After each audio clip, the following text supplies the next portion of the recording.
안녕하세요. 말씀과 함께 새롭게 여는 소망의 아침입니다. 빌 가서드는 세상 것을 사랑의 대상으로 삼는 순간 마음을 다하여 주님을 사랑할 길이 없어진다라고 이야기합니다. 신명기 4장 15절로 24절까지 말씀을 본문으로 하여 우상을 만들지 말라라고 하는 주제로 함께 은혜를 나누기를 원합니다. 신명기 4장 1절로 14절 말씀에서 우리는 하나님의 말씀을 듣고 지키는 것이야말로 가장 큰 지혜와 지식임을 배웠습니다. 하나님의 율법을 순종하는 자는 열방 가운데 큰 나라가 되어 하나님의 공의와 정의를 실현하게 된다고 했습니다. 우리는 이 말씀을 붙잡고 말씀 순종이 우리 삶과 공동체의 근본 기준이 되어야 함을 깨달았습니다.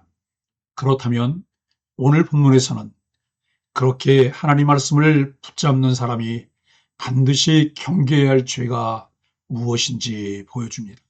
바로 하나님을 눈에 보이는 우상으로 형상화하려는 죄입니다.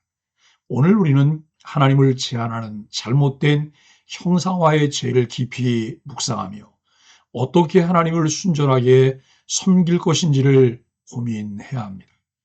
언약 백성은 하나님의 형상을 왜곡하지 말고 질투하시는 하나님을 경외해야 합니다. 첫째, 형상을 만들지 말라고 말씀하십니다. 여호와께서 호렙산 불 가운데서 너희에게 말씀하시던 날에 너희가 어떤 형상도 보지 못하였은즉 너희는 깊이 삼가라고 말씀합니다. 호렙산 사건을 상기시킵니다. 그날 하나님은 불 가운데 말씀하셨지만 백성은 하나님의 모습을 볼 수 없었습니다.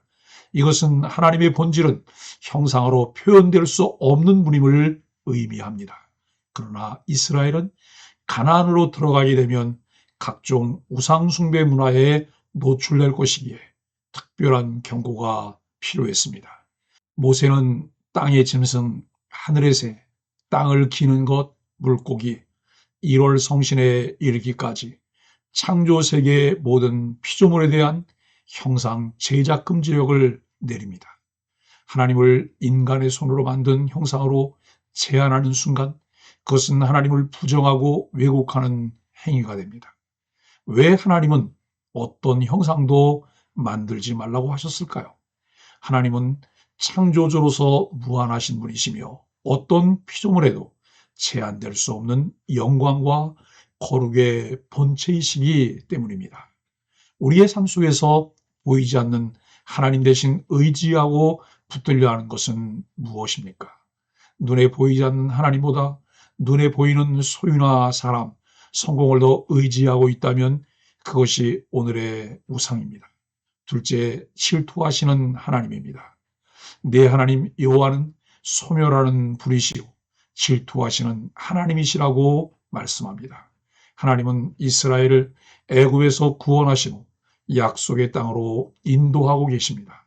그러나 백성이 불순종하고 우상을 만들며 언약을 파기할 경우 하나님은 소멸하는 불과 같이 심판하시는 분임을 분명히 하십니다. 질투하신다는 표현은 하나님이 언약 관계에서 충성된 사랑을 원하신다는 뜻입니다. 마치 배우자가 배우자의 사랑을 독점하듯 하나님은 그분 백성의 사랑과 경배를 온전히 받기를 원하십니다. 이스라엘에 반복되는 우상 숭배는 결국 출애굽 1세대가 요단을 건너지 못하게 만든 결정적인 이유가 됩니다. 하나님이 왜 질투하시는 하나님으로 자신을 계시하셨을까요? 하나님은 언약 관계 속에서 우리에게 전적인 사랑과 순종을 요구하십니다. 하나님이 질투하신다는 것은 우리를 향한 변치 않는 사랑의 표현이며 우리를 죄에서 보호하시려는 거룩한 열심입니다.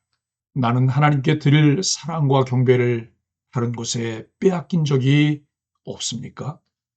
하나님이 소멸하는 불로 질투하신다는 경고를 기억하며 우상을 철저히 제거하는 결단이 오늘 필요합니다.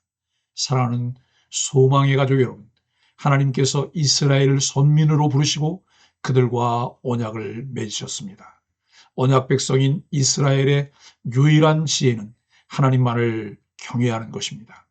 하나님은 오늘도 우리에게 스스로 깊이 삼가라고 말씀하십니다. 우리는 쉽게 눈에 보이는 것들에 마음을 빼앗깁니다. 그러나 하나님은 질투하시며 우리의 영혼을 지키기 위해 우상을 만들지 말고 오직 하나님만을 섬기라고 명하십니다. 하나님 나라의 백성의 참된 지혜와 능력은 보이지 않는 하나님을 믿음으로 바라보는 것에서 나옵니다. 세상은 늘 눈에 보이는 것, 권력, 돈, 성공을 신처럼 섬기지만 하나님 백성은 하나님 말씀에만 기준을 둡니다. 오늘 말씀을 묵상하며 우리에게 결단을 요구하는 것이 무엇입니까?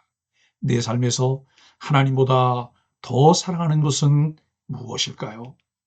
나는 내 손으로 만든 우상을 지금 내려놓고 하나님께 온전히 순종할 준비가 되어 있습니까?